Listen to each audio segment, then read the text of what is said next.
네, 시장 전략에 대한 고민, 오늘 그 해답을 찾아볼 예정이고요. 오늘은 앞서 예고 나간 대로 엔터 산업에 대한 이야기 해보겠습니다. 대신증권 엔터 산업 담당 애널리스트 임수진 선임연구원과 함께 할게요. 안녕하세요. 반갑습니다. 네, 저희가 방송 전에도 이야기했지만 제가 최근에 또 연구원님의 리포트를 꼼꼼하게 읽어봤는데 오늘 또 마침 뵙게 돼서 영광입니다. 불러주셔서 감사합니다. 네, 일단 2025년에 엔터 산업에 대해서 굉장한 기대감이 있고 최근에 엔터주가 정말 날개를 달고 잘 날아가고 있거든요. 이제는 부진을 씻어낼 수 있을지 이야기해볼 텐데 그동안 정말 많은 노이즈에 좀 시달리기도 했었잖아요. 하지만 이제는 업황 개선에 대한 이야기, 슈퍼 아티스트 복귀하고 한한령 해제 기대감 까지 좋은 뉴스는 다 여기 붙은 것 같습니다. 엔터주 부진을 씻을 수 있을까요? 일단 저는 주가 추이 자체는 지금 굉장히 좋은 상태다 이렇게 말씀드리고 있는 게 보통 주가 자체는 뭐 단기적으로 반응할 때도 있고 장기적으로 반응할 때가 있는데 지금 영업이익 컨센서스 자체는 3, 4분기가 좀 감소 추세를 보이고 있습니다. 그럼에도 불구하고 주가가 계속 오르고 있다. 이거는 내년에 대한 기대감이 좀 반영되고 있거든요. 이렇게 되면 좀 주가 하락 우려가 좀 적다 이렇게 보고 있고 내년에는 아무래도 뭐 방탄소년단 블랙핑크가 돌아오다 보니까 중장기적 모멘텀도 있는 상태고 아무래도 반도체 바이오도 좀 부진한 상태이기 때문에 좀 대안이 되지 않을까 해서 약간 중국 관련 기대감까지 해서 좀 지속적으로 좋은 흐름 이어가지 않을까 보고 있습니다. 네, 긍정적인 흐름을 이어갈 수 있다라는 얘기 주셨어요. 낙폭 과대 메리트에 여러 가지 모멘텀도 안고 있고 무엇보다 이쪽은 관세 리스크도 없잖아요. 그래서 전체적으로 봤을 때 지금 대형 섹터가 부진할 때 대안이 될 수도 있다라는 말씀도 주셨습니다. 특히 지난주에 리포트를 통해서 내년에 엔터 산업의 성장이 기대되는 이유 3가지를 딱 꼽아주셨는데 그중에 첫 번째가 대형 IP 컴백 일정입니다. 말씀해 주셨던 BTS, 블랙핑크 돌아온다고 하는데 와 이건 정말 큰 호재 아닐까요? 일단 방탄소년단 블랙핑크 하나만으로도 사실 엔터 산업을 지금 투자해도 너무 좋은 시기다 이렇게 말씀드리고 있습니다. 방탄소년단에 대해서 좀 말씀드리면 일단 내년이 그 지금의 방탄소년단을 만들어준 화양연화의 10주년 앨범이 되고요. 그리고 완전체도 3년 만에 첫 번째이기 때문에 팬덤의 구매력도 상당히 좀 보존이 잘 돼 있는 상태다. 그리고 제일 기대가 되는 건 공연 쪽입니다. 아무래도 지금 하이브가 굉장히 잘 나간다고 하는데 공연 모객수를 다 합하면 300만이 조금 안 됩니다. 근데 방탄소년단 한 그룹이 오므로써 공연이 한 300만 이상이 추가로 최소한 붙기 때문에 2배의 업사이드가 생긴다. 그렇기 때문에 사실 주가 자체는 아직도 저평가되어 있다. 저는 이렇게 평가를 하고 있고요. 그리고 블랙핑크 자체도 최근에 아파트도 그렇고 솔로 활동을 하면서 인지도가 더 올라갔기 때문에 공연 규모도 더 좀 확장할 수 있다. 이렇게 보고 있습니다. 네, 이 슈퍼 IP들이 가져올 수익도 상당할 것으로 보입니다. 공연 시장도 훨씬 더 활성화될 걸로 보이고요. 근데 그동안 이런 대형 IP의 부재를 잘 채워준 신인들도 만만치 않잖아요. 아무래도 올해 또 차곡차곡 팬덤을 많이 쌓았던 이 저연차 신인들 수익성이 개선되면서 본격적으로 우리가 그쪽도 기대할 수 있을 것 같은데 실적 수치로 좀 볼 수 있을까요? 네. 저는 이렇게 말씀드리고 싶습니다. 블랙핑크랑 방탄소년단은 아무래도 내년 하반기에 오기 때문에 사실 실적 자체는 26년도가 좀 더 좋을 수는 있다. 근데 내년 실적에 대해서 기대감을 갖는 이유는 아무래도 신인 관련입니다. 올해 같은 경우는 신인이 11그룹이 데뷔를 했는데요. 평소에는 한 3팀 정도가 보통 수준이라 보면 되고요.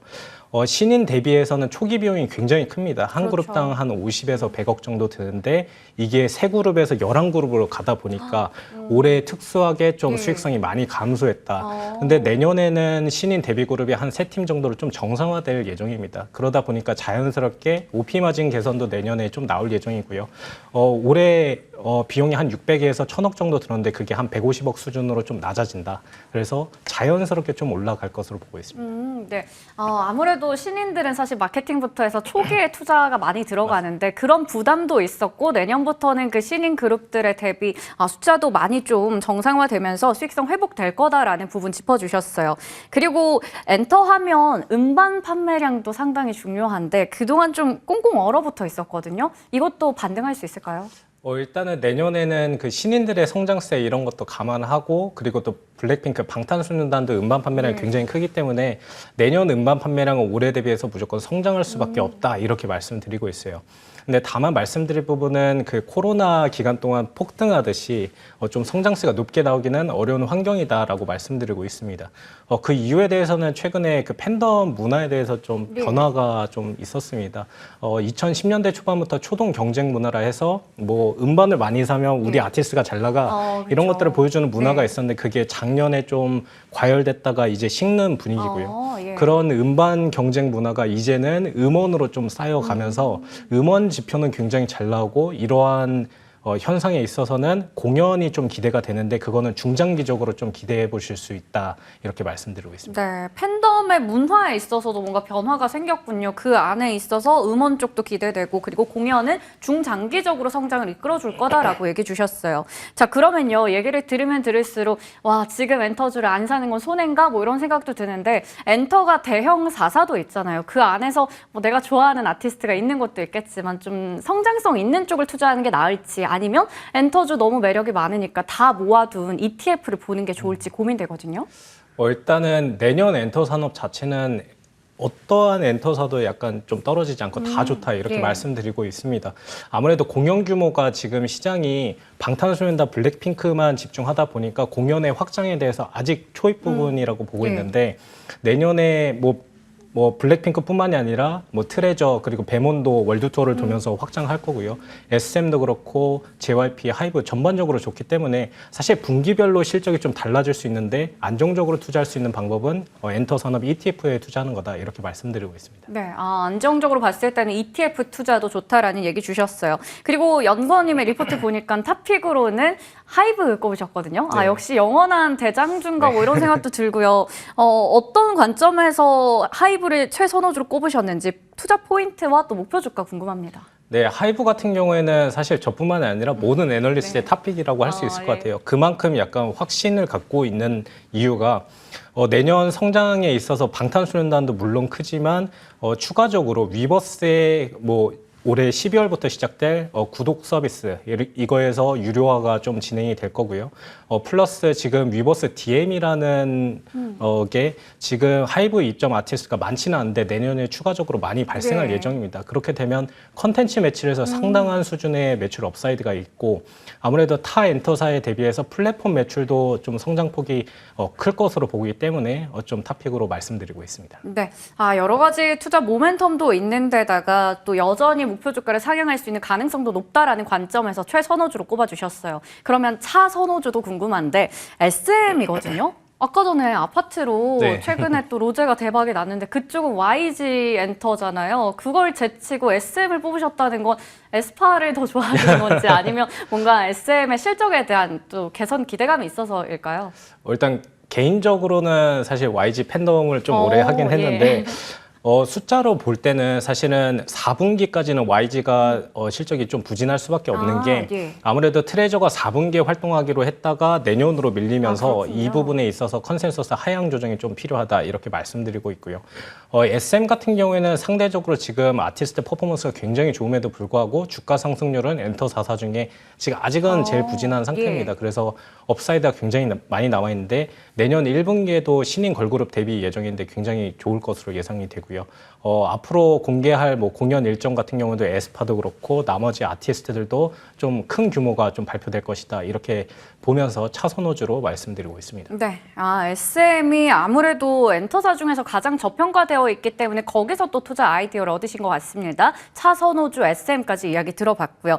자, 그리고 엔터 이야기하면 또 빼놓을 수 없는 게 놀자주입니다. 뭐 사실 레저 산업들 오늘도 굉장히 좋죠. 중국의 이제 무비자 입국 기간이 더 늘어난다라고 하면서 예약률도 상당하다고 하는데 여러 가지 뭐 여행이나 엔터나 다 좋은 것 같아요. 2025년에 본격적인 반등을 위해서 가장 중요한 모멘텀이 있다면 어떤 건지 좀 궁금하네요. 일단은 내년은 어느 해보다 중국이 제일 중요할 것 같아요. 예. 사실 엔터는 좋은 내용 너무 많이 말씀드렸고 레저 부분에 있어서는 사실 방금 말씀 주신 것처럼 무비자 시행을 하면서 여행주가 특히 좋을 것으로 예. 좀 말씀드리고 있습니다.